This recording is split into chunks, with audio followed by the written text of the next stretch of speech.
So, Dream-Based, Sorrow-Laced. I guess I should tell you about right before that period. Basically, I had gone around my high school and stopped random people. Hey, do you play any instrument? And everyone was like, who the hell are you? You know, whatever. I had like shaggy mop-top Beatle type hair and like just total nerd, no friends.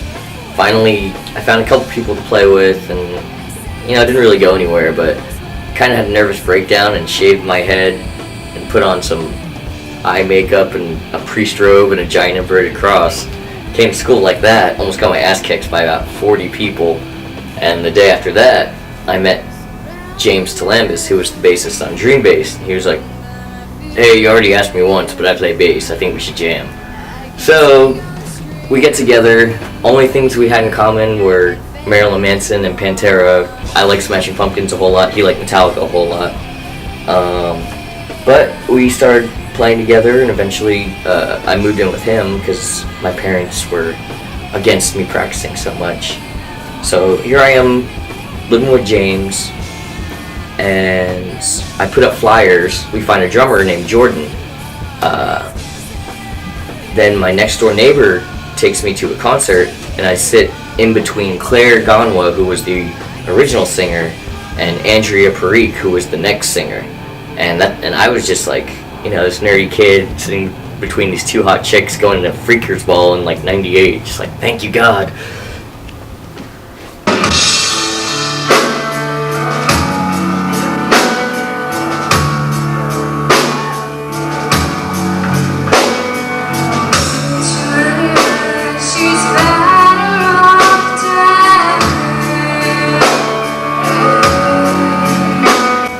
Claire mentions that she has perfect pitch, and I'm thinking, yeah, whatever, okay. But she sings for me, and I'm like, holy fuck. Like, it's one of those like life-changing moments where like everything around you, like in the horror movie where the camera goes like, and the person's just like, so I'm like, I have to record you, so we go in my garage, it's like 105 degrees, and there are wasps in there, but I get a little tape recorder and record her. And I bring it back to James, and he's like, yeah, she's pretty good, which in his book, you know, he's floored. You know, he's got the whole James Hetfield thing going, he can't show, whatever. Anyway, so I knew from that reaction that, yeah, she's probably going to be in the band. So we start playing with her.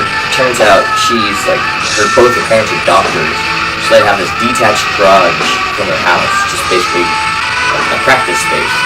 So I am either 16 or 17. Our drummer is like, I think I was 17, James was 17. Our drummer was 16, she was 15. And it was summer, so every day from 7 in the morning we'd get up, James and I would get up, get Jordan, get our girlfriends or whatever, and then we'd go to Claire's house and we'd practice till 11. Then she'd go to driver's ed, and we'd come back at 1, and we'd practice till 9. So we did that for probably 3 months straight, every single day, unless someone had somewhere to be, which wasn't very often. That resulted in Dream-Based, which is like, I don't know, for the oldest member in the band being 17, I think it's a pretty good piece of work. It's about 45 minutes, and kind of goth meets new metal meets classic rock, if that makes sense. So we played, let's see, at Laser Tracks a lot, which was a CD store, and that's where we started getting our feet, you know, on the ground. We played one show at Dream World, which we drew 50 people, and there were probably like 100 people there. And then the next show we played was my birthday, and it was a battle of the bands. And that's when I stopped doing working class and started making flyers. Like, I'd go to school, make some flyers, hand them out during the passing periods and stuff, and I just like went politician mode. Like all I would do in school would be like, hey, you have to come see my band. So we drew 192 people to that show, plus all the other bands drew like 100 people each. So there were about 800 something paying customers, and then, you know, that was back when Dreamworld was new, so there was a bunch of people invited and judges and stuff like that.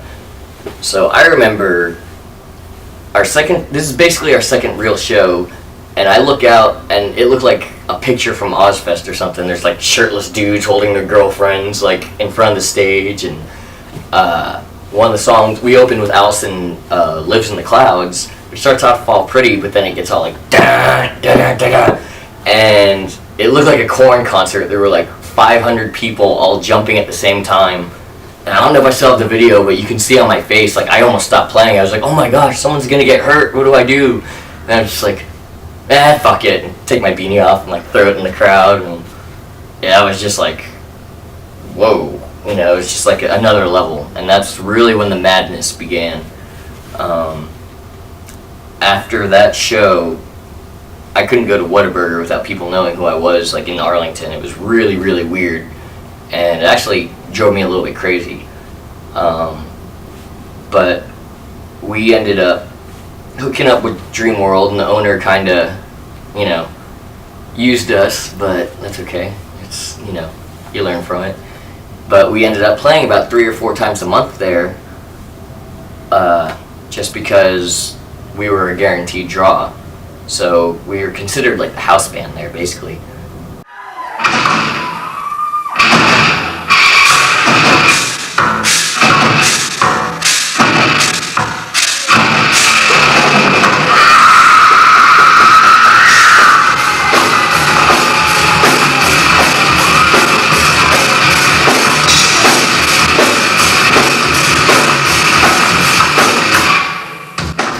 When we put out Dream Base,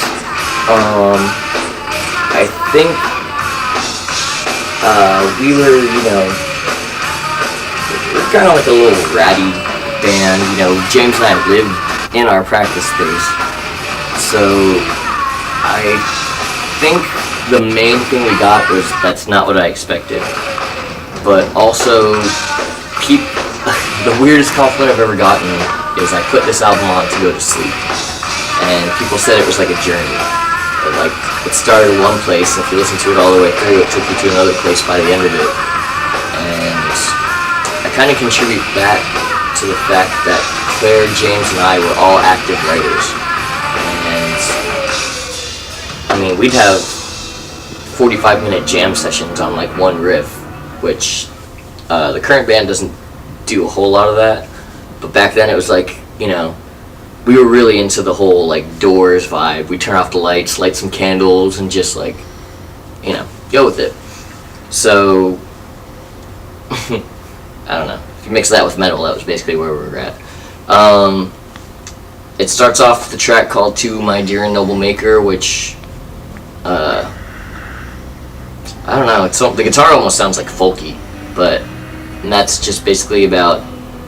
I think the story behind that was Claire was at a party, and she was just like, why the fuck am I here, you know, I hate all these people, or these people hate me, or something like that, and she was just wanting her parents to come and get her. But it kind of, you know, I related to it a lot because, like, being in school and stuff, I just felt like abandoned. I don't know. That's a weird song. Next song on the album is called Rain, and that was the bass line. That's like one of James's specialty, was like creating some vibe with his bass lines. So the whole song's kind of around that.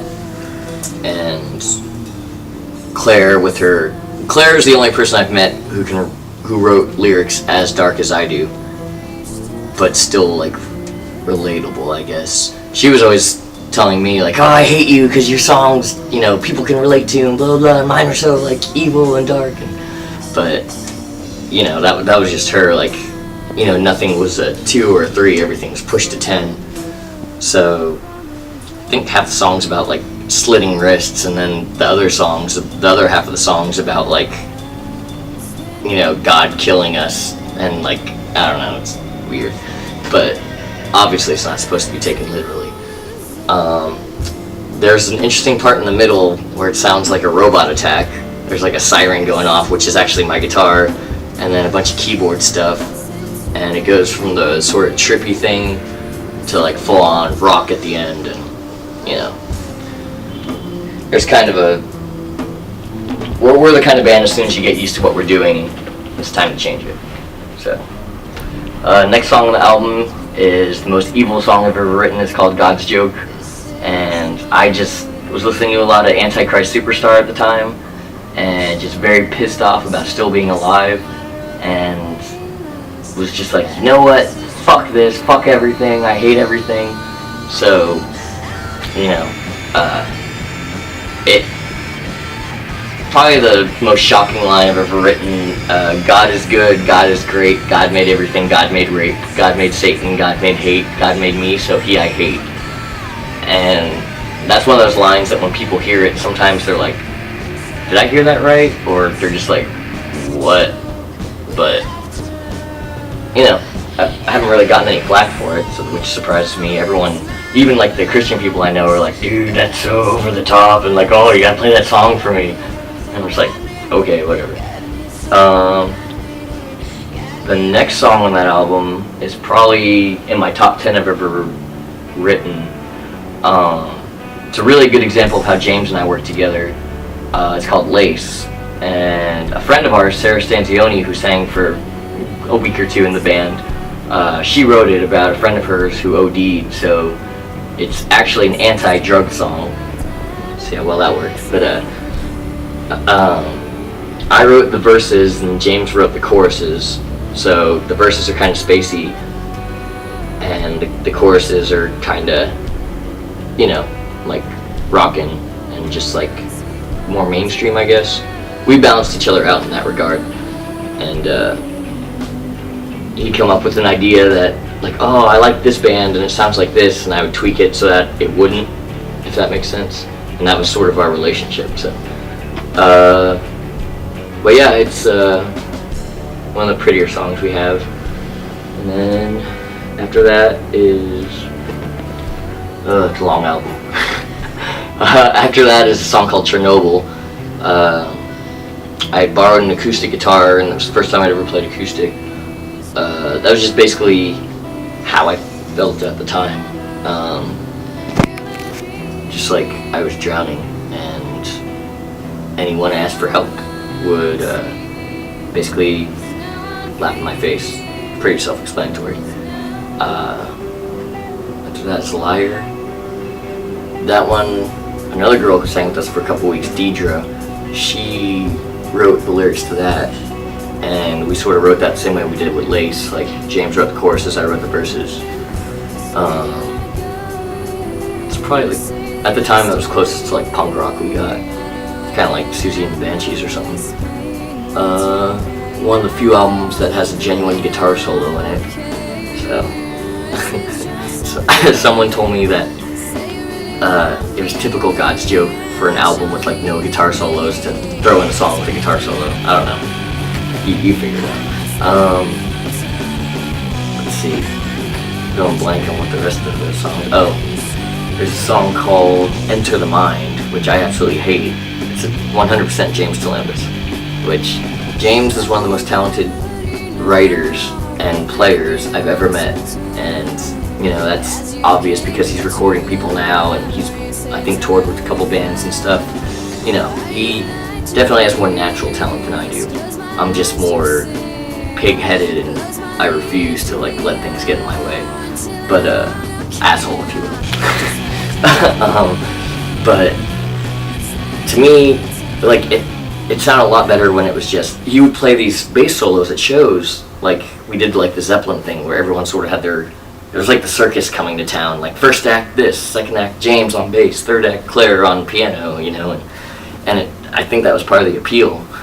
But the way it ended up being produced, it just sounds like gay Pirates of the Caribbean to me. So that's all I'll say about that.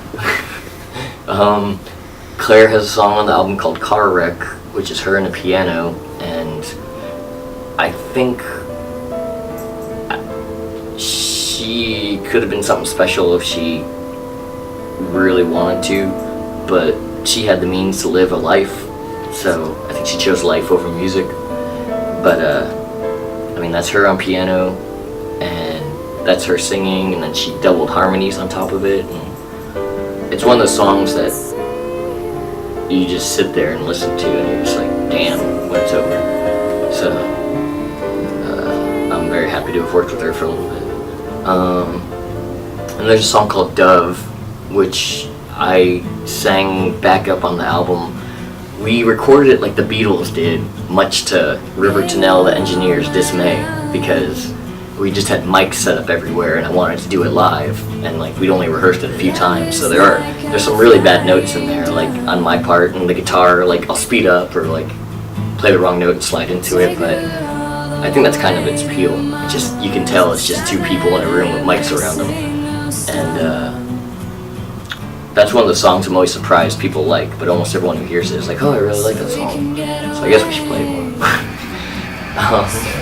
The next song is called Damnare, and we went through this phase. The first EP we ever put out, I cannot say it, but it's the inscription above the gates of hell in Latin, abandon all hope, all ye who enter, from Dante's Inferno. It's like, Lasciate ogni speranza, I don't know, it's like, sounds like Satan talking.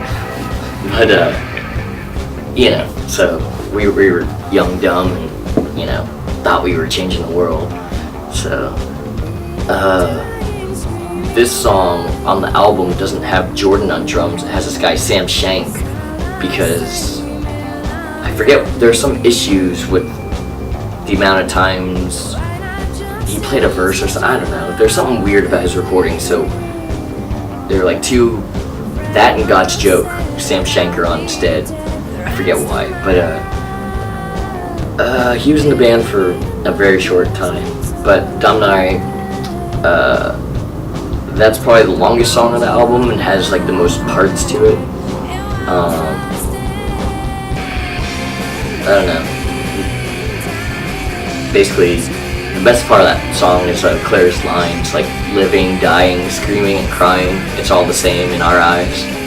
And it's sort of about, we will unite to fight the light. It wants us dead, but we will never be. And it's just like, not exactly sure what it means, but I don't think it's supposed to be a finite meaning. I think it's just supposed to evoke emotion, which I think it does. Then there's a song called Allison Lives in the Clouds, which I know it's super gay for bands to write trilogies, but it's the first song in a trilogy. Allison lives in the clouds, Allison dies, but should be Allison dies in the clouds. And then the third song is Allison goes to outer space, but that's future talk. That was an instrumental. You can definitely tell our drummer listened to Korn, because it started off all pretty and then it goes to like the new metal thing. Then we have A Perfect Life, which started out sounding like Dio, and I was not having that. So it went from bum bum bum bum bum bum bum bum bum bum to like and just, you know. And there's a cool part that kind of sounds like chanting. The guitars do. It's kind of, I don't know what I mean by that. Like diminished chords, I get in the middle. And then I don't know, just weird ending. Then there's another James Talambis classic, Tribute to Nero, which I thought was a work in progress, but apparently it was going on our album. That's him on a cheap keyboard trying to do like the Trent Reznor thing, just like tracks on tracks on tracks. And you know, what it is, it sounds like a Spanish soap opera or something. It's like, I don't know, whatever. Good song to cry to, I guess, even though there's no words. Then the next song is one of our live staples. Claire sang and played guitar on it. It's called Alone, and that one just really showcased her I guess screechiness when she wanted it. But she could go from angel sweet to demon heat, I guess is a good way to say it.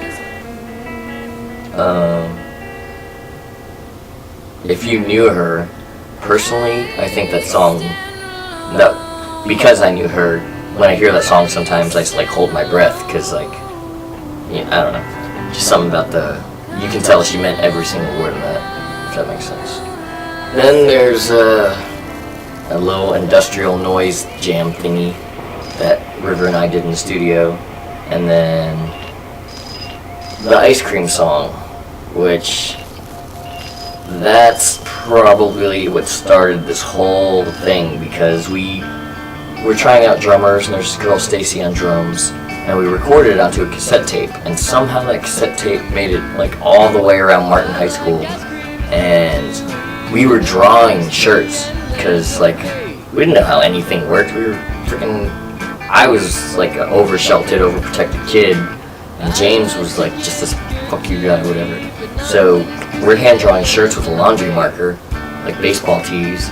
I drew the front, he drew the back, and all of a sudden we start getting like all this cash for advance orders. We had like $300 in advance orders selling shirts for $5 or $10 or something like that.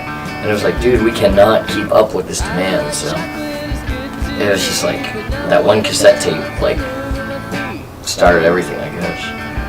But then there's a song called Mechanical Hermaphrodite, which is just us like kind of fucking, and that is Dream-Based RLAs. What else about that? Yeah, I remember one of the most surreal moments of my life is standing outside Dreamworld, like, man, I wonder if anyone's gonna show up. And then one car comes in playing our album. I'm like, oh, that's kind of cool. Then another car comes in playing our album. And then like about 10 or 15 more times that happens, like all in the same 10 or 15 minute period. So different parts of the parking lot, I'm hearing different parts of our album at the same time. And I'm just like, what? Like, I don't know, it's just really weird. So it got to the point to where I couldn't go to the mall anymore, like, because my girlfriends get so pissed off that every 15 feet I was having a 10-minute conversation with someone, and I was not equipped at the time to deal with that. So that actually is, because people liked it that much, sort of led to the end of that original lineup, because I turned into a mega asshole, long story short. There were, I can't really remember though, there's before emo got big, a touring band told us we were emo. And at the time, it was very, very uncool to have a girl singer. People would not give you the time of day. People would not want anything to do with you if you had a girl singer. So that was kind of interesting to deal with. There were a lot of people. There's one story. I was talking with people before the show. I like to sort of gauge the crowd beforehand, and he's like, "Yeah, I just came here with my friends. I hear this band sucks." I was like, "Oh, who?" And he's like, "God's Joke. I hear that guy's a fag. He wears dresses, and you know they just suck." And I'm like, "Oh, well, have you heard of them?" He's like, "No, why would I listen to a band like that?" I'm like, "Okay, well, when they're done, tell me what you think. I'm interested." He's like, "Okay, whatever." So we go play. I'm all fucking made up and stuff, so after the show he doesn't recognize me, but I see him and he's leaving. I'm like, "Hey dude, what'd you think?" He's like, you know that singer's really good, and they rocked on stage, and I was pretty impressed, I'm whatever. I was just like laughing to myself because I knew he still didn't know who I was, but it's one of those things we did. I mean, it was high school, so we got real popular real fast. And when that happens, you're gonna make enemies just because of that. So, I think I'm proud of the fact that I think we had enough substance to overcome people's initial reaction. So, I don't know. Eventually, Claire's parents decided they were moving to Florida. So the day we opened for Cradle of Filth, they left driving to Florida like an hour before we were supposed to go on. So. Shows you what her parents thought of me. But that was our next singer's first show, Andrea. And she wasn't supposed to join the band, she was just supposed to fill in until we figured something out. Also, there was a girl, Chris, from a band called 99 Names of God that helped us out too. But she kind of went off the game plan and threw Andrea off. So that whole show was a mess. But I guess that leads us to Dirty Soul.